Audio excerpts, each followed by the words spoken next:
What's up? Yes, well, happy birthday, Connor. Thanks so much. Thank you.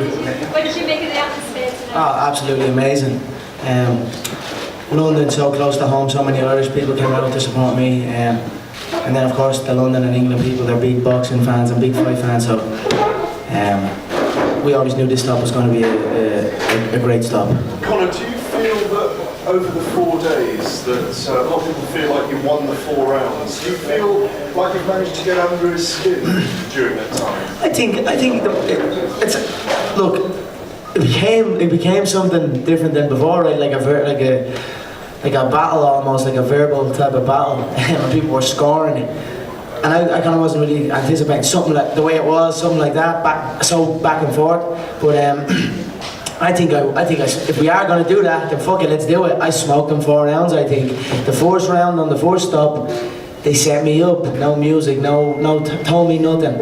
Rolled in, got it together, handled it. And it went viral. The exchange with Senior in the back, the fuck you Sue. Who went viral there? That's a 10-9 to me. Toronto was a 10-7, he was dropped twice. Toronto was just a wipeout. Yesterday he was alright, yesterday he was good. I don't know what it was yesterday, we probably both needed a little bit of rest. I know it was a quick turnover. I don't know, it wasn't as, to be honest, actually, looking back on them images and all, you see them images I posted up, like, I know he threw the money at me, but I just cut him out, and now you just see he's raining money, and I'm in a big fur coat, and then on that mad runway and all. These are iconic sporting images. They're not even sporting images, they're just iconic images. So, that was an amazing stop. I still think I won that. He was a little bit better on the tour, and then tonight he got smoked again. So I think 4-0 is a fair one. 3-1 if you want to be generous, but we're not being generous here. This is a ruthless business, and I am the most ruthless. Connor, do you feel like you've got to know each other better over the last few days? Sorry? Do you feel like you've got to know each other better in the time you've spent together? Of course, you get to, I've never even met the man. Before we stepped on stage in LA, I've never even seen him face to face. So that was the first time. So of course I got to know a little bit about him. He has his childish ways, and it's amusing for me to see a 40-year-old man go on like that. I'm 29 today, closing in on 30. I don't know how I feel about that, but that's 11 years away from where he's at. And you know what I mean? I don't know, whatever. I don't give a fuck at the end of the day. We're going to fight, and I'm going to put him away, and that's it. Have you learned anything about him that you didn't previously know in the time you spent together? I don't really think about, I didn't really think about stuff like that. For me, when the fight gets closer, the face becomes blank. I don't see a face. It's just a head, and then a body type, a specific body type that moves in a specific way. So, I wasn't like, oh, I thought he was going to act this way, but he acted that way. I don't really care what way he acted. I just care know what shots he throws, what way he moves, what shots have hurt him, and things of that nature. That's what I wanted to get up and see and analyse. Size, those type of things. Personality and all that crap's great. It's a bit of fun. We had a great experience on this trip.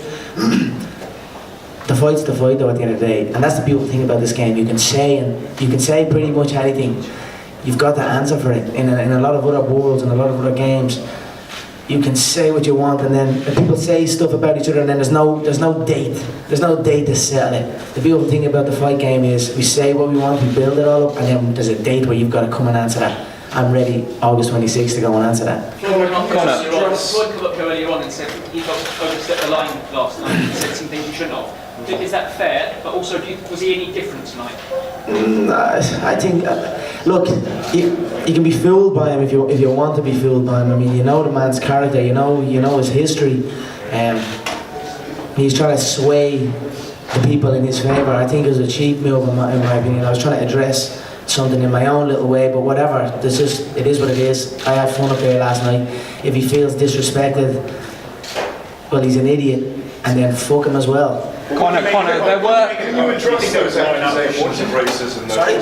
Can you address, there were accusations of racism I just think it's fucking ridiculous, Gareth. Like, come on. I mean, what the fuck? I tried to kind of bounce. I mean, I don't know. I don't understand it. You know what I mean? So I tried to get in and tried to kind of. It didn't really hit right. So I'm just, you know what? I'm just gonna stay where it is and leave it out.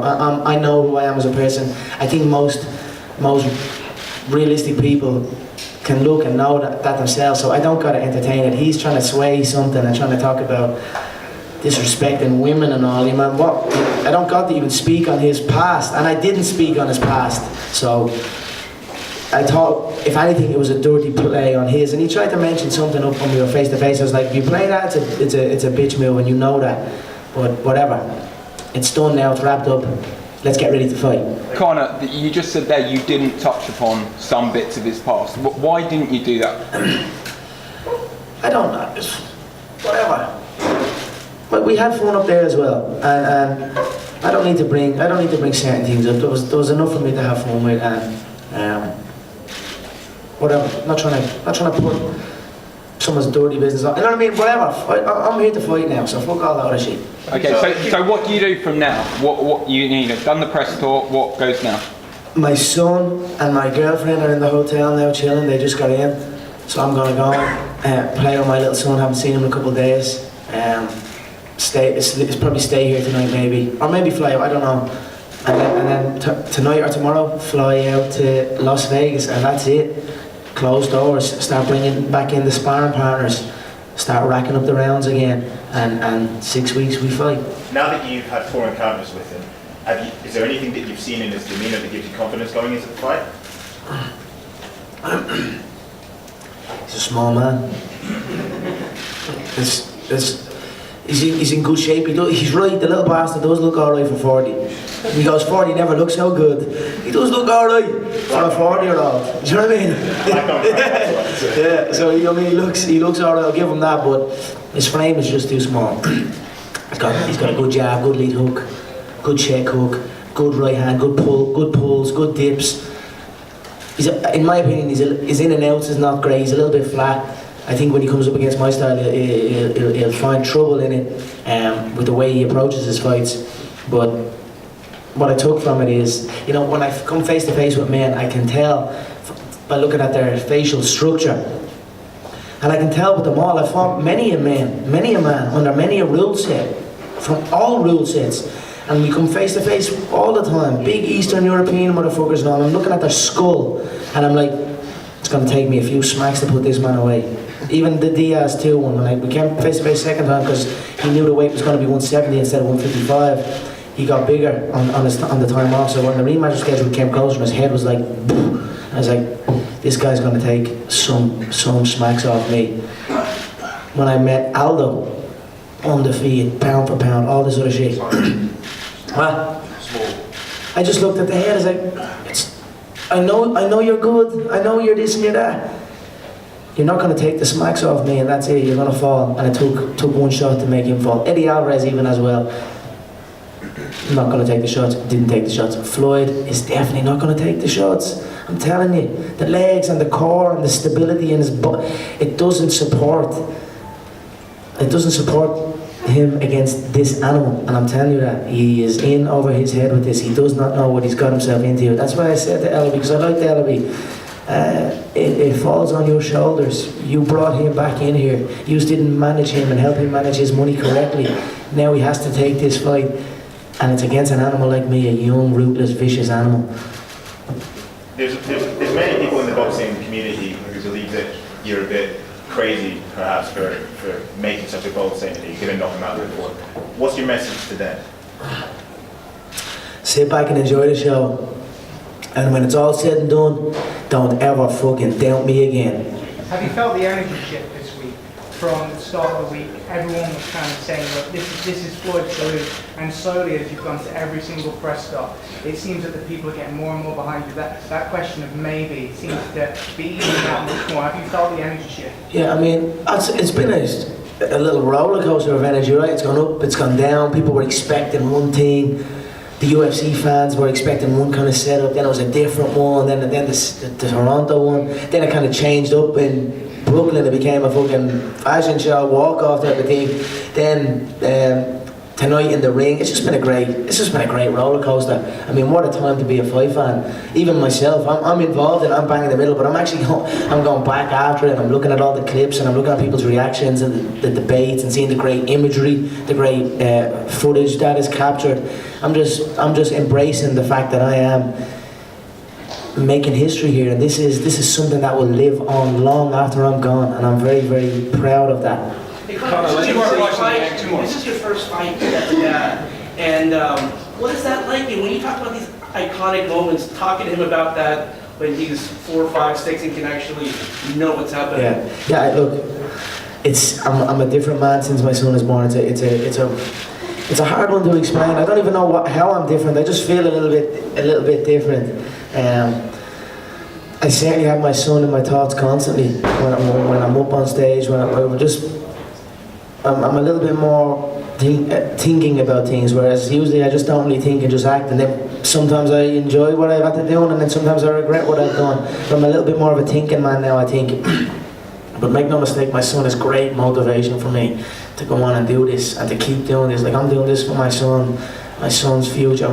You know what I mean? And I like I said, I can't wait for the day when he's a few years old and I can sit back and show him the career and show him my fights and show him the journey I've been on and show him and make sure I show him the hours and the years of hard work and sacrifice that has gone into achieve this life that we live. I will make it a point to teach him that and to teach him that in order to achieve great things in this life, we must work hard, and these are things that excite me, that I get to teach my young boy and watch him grow into a man and see where he goes. And look, life is so good. What can I say? I'm just loving life at the minute. Is there a message you want to send to fans regarding your UFC future? Because a lot of people are saying that you're going to walk away because you're getting a massive payday. Look, like I said, I liked when I could say I'm 28, but now I'm fucking 29. I'm not how I feel about that today.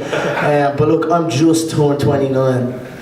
And you know what I mean? I'm fresh in the fight game, so I'm going nowhere for a long time. That's what I'm saying. He keeps saying about the Dana White stuff and the money, and it's me and you making money. When he was 28, 29, he wasn't even close to this. He was undercard. You know what I mean? My promotion is on the fucking poster. Do you know what I mean? McGregor Sports. These are things that there's no comparison when you're talking about stuff like that. And then you talk about how much he's worth and all this type of shit. And quadruple my net worth here. You know what I mean? For one fight, and it's hard. No one's kicking, no one's grabbing me, no one's trying to pull my arm off my body. This is great. This is handy. Gareth, can I just ask you? So many of the fighters in your industry are so pleased and proud with what you've done. You know, you'll have read a lot of the comments that they're making about you. What does it mean to you to have shifted the paradigm, if you like, for so many mixed martial artists, where you've taken yourself to this projection? And Dana White earlier speaking to us said, no, we're going to get it back. You wait till you see what we offer him. What does that mean to you?